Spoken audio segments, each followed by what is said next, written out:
Highways నిబ్బాగాళ్ళు అంటారు. ఎవరిని? బచ్చాగాళ్ళు, పిల్లలు. వీళ్ళకల్లా ఏమిలా నచ్చిన క్రికెటరు, నచ్చిన హీరో, నచ్చిన హీరోయిన్, నచ్చిన రోబో గేమ్స్ ఉంటాయి కదా, ఏవో అవి ఇవి హడావుడి ఇవన్నీ చూసుకుంటూ వాటితోనే లైఫ్ అంటూ అదే జీవితం అంటే బతికేస్తూ ఉన్నారు. ఇలా వాళ్ళ ఫ్రెండ్స్ విషయంలో తెలిసి తెలియని వయసులో ప్రేమలు అంటే అవంటి ఇవంటూ తిట్టుకోవడం కొట్టుకోవడం హడావుడి. ఇలా అయానని చెప్పేసి ఈ మేడ్చల్ జిల్లా ఏసునగర్ పక్కనే జవహర్ నగర్ ఉంటుంది, అక్కడ పిల్లోడు ఉంటున్నాడు.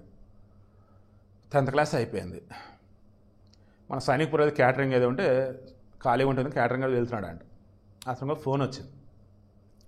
అరే ఏంట్రా మా అమ్మాయి వెనకాల పడుతున్నావు అని చెప్పేసి ఒకళ్ళు, అరే ఏంట్రా నా లాభరానికి పడుతున్నావు అని చెప్పేసి ఇంకో కుర్రాడు. ఇలా మల్టిపుల్ కాల్స్ వచ్చాయని చెప్పేసి ఇది చివరికి ఏంటంటే రాధిక దగ్గర రారా మాట్లాడుకుందాం అని చెప్పేసి అన్నారంట. మరి ఇతనైనా ఆలోచించాలిగా. ఫోన్ చేశారు, తిట్టారు, కోప్పడ్డారు, ఏదో తేడాగా ఉందని అనుకోవాలి కదా. అయినా సరే వచ్చేసాడు. ఇక దాంతో వచ్చి రాగానే మాట పెరిగి ఆ పిల్లల్ని ఘోరం కొట్టారు. ఈ కొట్టిన వాళ్ళలో పిల్లలు ఉన్నారు, పెద్దోళ్ళు ఉన్నారంట. అక్కడ దెబ్బలకు తట్టుకోలేక పిల్లడు పడిపోతే అక్కడ వాళ్ళు వెళ్ళిపోయారు. ఇక వేరే వాళ్ళు చూసి ఆ పిల్లడిని పోలీసులు ఫోన్ చేసి ఆసుపత్రి అడ్మిట్ చేస్తే ట్రీట్మెంట్ పొంది చనిపోయాడు. సీసీటీవీలు అవన్నీ పట్టుకొని, ఫోన్ నెంబర్లు అవన్నీ పట్టుకొని చివరికి ఒకడు దొరికాడు. వాడిని పట్టుకొని విచారణ చేస్తూ ఉన్నారు.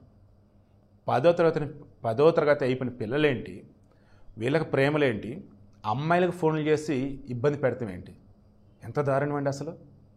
మీ పిల్లలను ఒక కంట కనిపెట్టుకుంటూ ఉండండి, వాళ్ళ ఫ్రెండ్స్ ఎవరు, ఎట్లాంటి వాళ్ళు, వీళ్ళు అసలు ఏం చేస్తున్నారు ఏంటి అని.